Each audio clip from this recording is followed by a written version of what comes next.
Assalamualaikum warahmatullahi wabarakatuh. Alhamdulillahi rabbil alamin. Asyhadu an la ilaha illallah wa asyhadu anna Muhammadar Rasulullah. Allahumma salli ala Muhammad wa ala ali Muhammad. Rabbi shrah li sadri wa yassir li amri wahlul 'uqdatam min lisani yafqahu qawli. Anak-anakku yang saya cintai dan Ustaz banggakan, Alhamdulillahirabbil alamin. Kita berjumpa lagi di pertemuan kedua. Dari kemarin kita sudah bermartikulasi tentang pelajaran akidah akhlak. Sekarang kita masuk ke pembahasan bab yang pertama. Bab yang pertama ini kita belajar tentang beriman kepada kitab-kitab Allah. Baik anak-anakku, disimak dengan baik-baik apa yang Ustaz sampaikan pada hari ini. Kewajiban kita sebagai seorang muslim haruslah mengimani bahwa Allah Subhanahu wa taala menurunkan kitab-kitabnya. Kita wajib beriman bahwa Allah menurunkan kitab-kitabnya kepada nabi-nabi pilihan Allah. Di sini disebutkan dalil yang menerangkan tentang beriman kepada kitab-kitab Allah. A'udzu billahi minasyaitonir rajim. Bismillahirrahmanirrahim.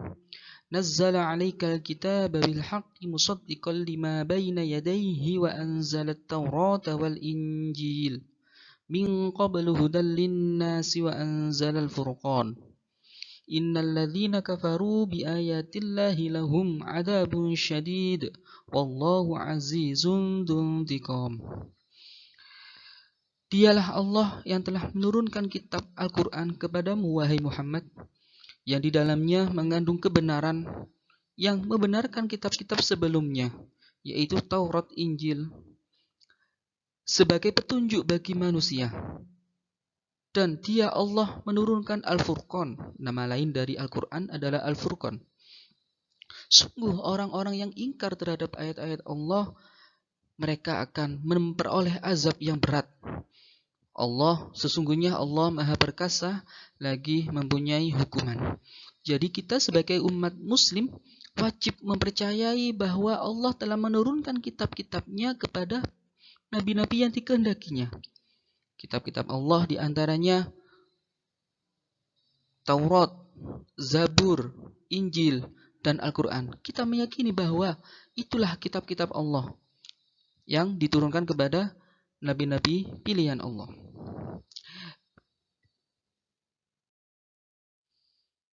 Anak-anakku yang saya cintai dan Ustaz banggakan, ketika Allah menurunkan kitab-kitabnya yang diberikan kepada nabi-nabi pilihan Allah, itu tentunya ada asbabul nuzul, asbabul urut.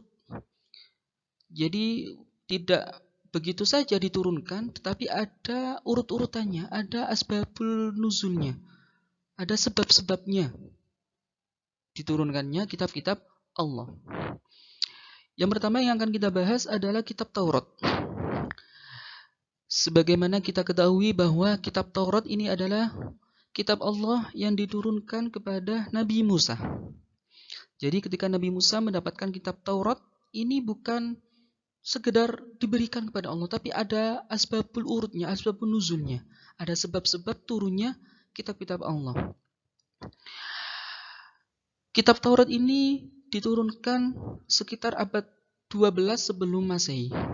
Dan di dalamnya tentunya berisi tentang kumpulan-kumpulan firman Allah, perintah-perintah Allah yang diwahyukan kepada Nabi Musa untuk disampaikan kepada umat Nabi Musa dan Bani Israel.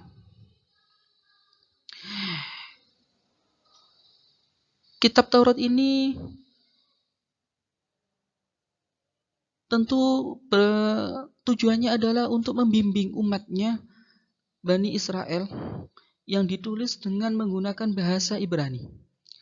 Secara singkat, ketika Nabi Musa masih remaja, Nabi Musa ketika itu berada di Mesir, di kaum yang sangat zalim, yaitu kaum Raja Fir'aun.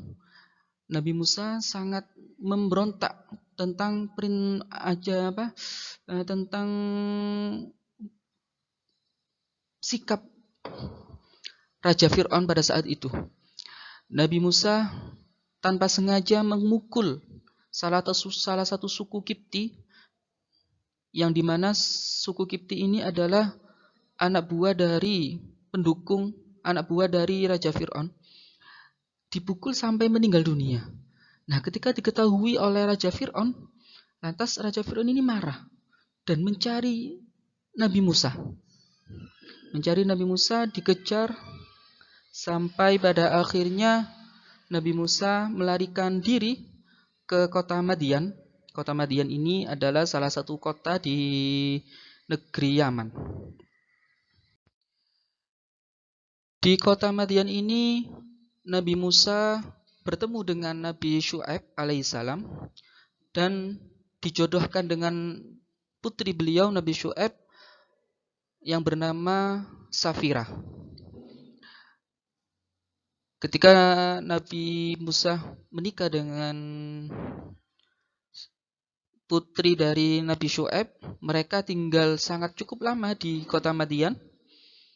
Pada suatu ketika Nabi Musa ini merasa ingin kembali ke Mesir, merasa kangen kepada keluarganya yang ada di Mesir. Lantas izin kepada Nabi Syu'aib untuk menjenguk keluarganya yang berada di Mesir bersama anak dan istrinya. Ketika memperoleh izin, Nabi Musa beserta keluarga berangkatlah ke Mesir. Di tengah perjalanan, Nabi Musa singgah di bukit yang bernama Bukit Tua. Ketika bersinggah di sana, tanpa sengaja Nabi Musa melihat api, yang dimana api itu membuat Nabi Musa penasaran, sehingga mendekatlah Nabi Musa ke api tersebut dan melihat sebuah sinar yang sangat terang. Disitulah tanda-tanda kekuasaan Allah muncul. Tanda-tanda kenabian, kerasulan Nabi Musa alaihissalam ditampakkan oleh Allah Subhanahu wa taala. Dan ketika itu Nabi Musa menerima wahyu pertama dan diangkatlah Nabi Musa sebagai seorang utusan.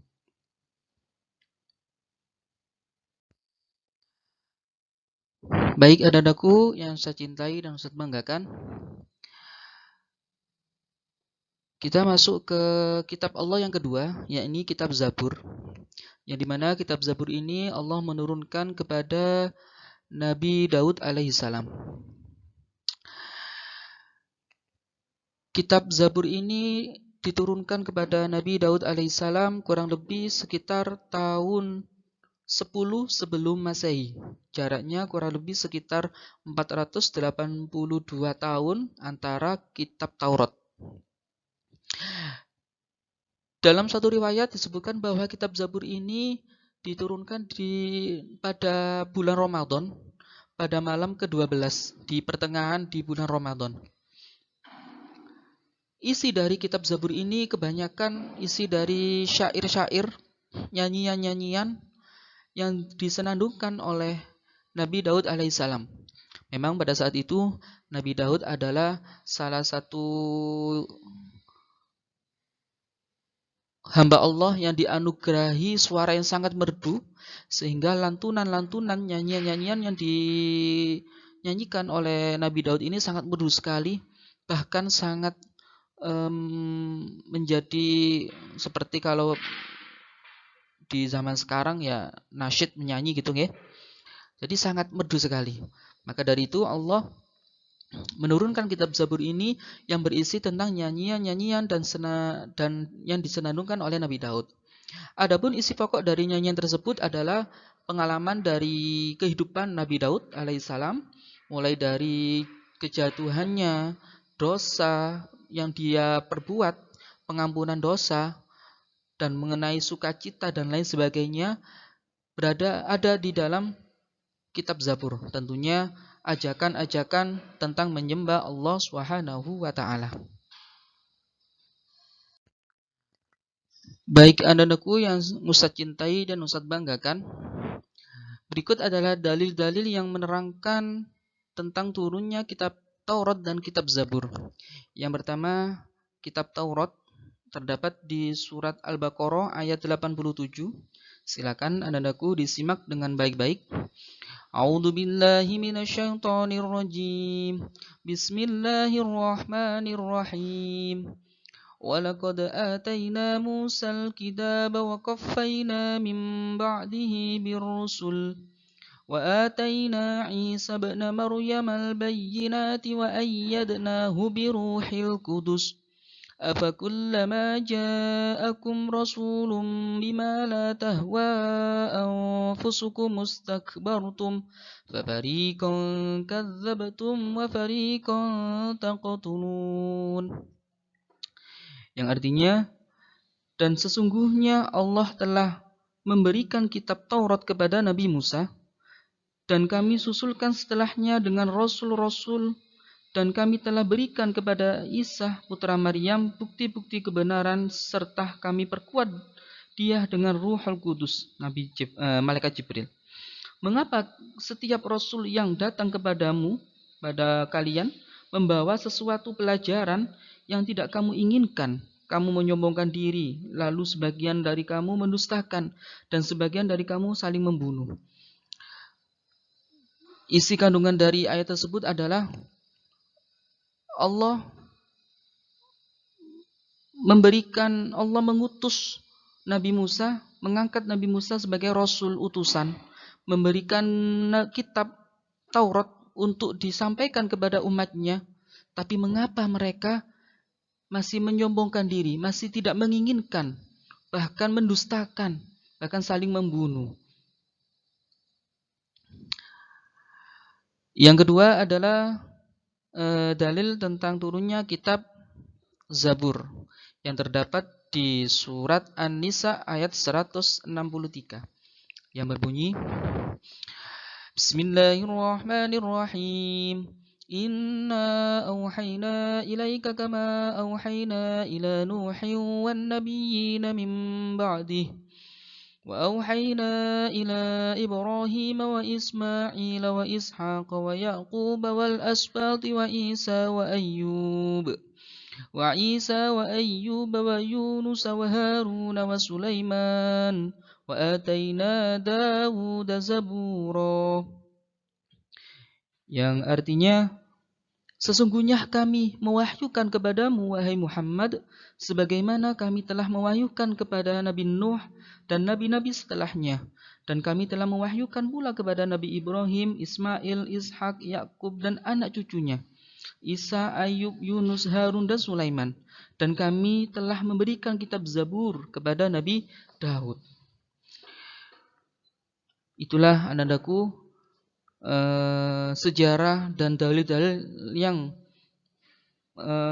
memperkuat tentang asbabun nuzul kitab Taurat dan kitab Zabur. Mudah-mudahan apa yang Ustaz sampaikan ini dapat kalian fahami, dapat kalian ambil hikmah dan bermanfaat untuk kalian pada khususnya.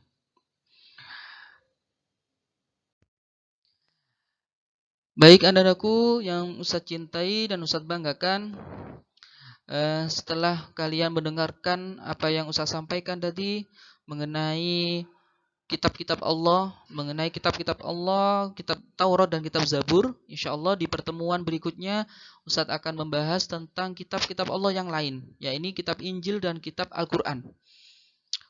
Untuk mengasah pengetahuan kalian tentang kitab Taurat dan kitab Zabur, silahkan kalian jawab pertanyaan-pertanyaan berikut ini.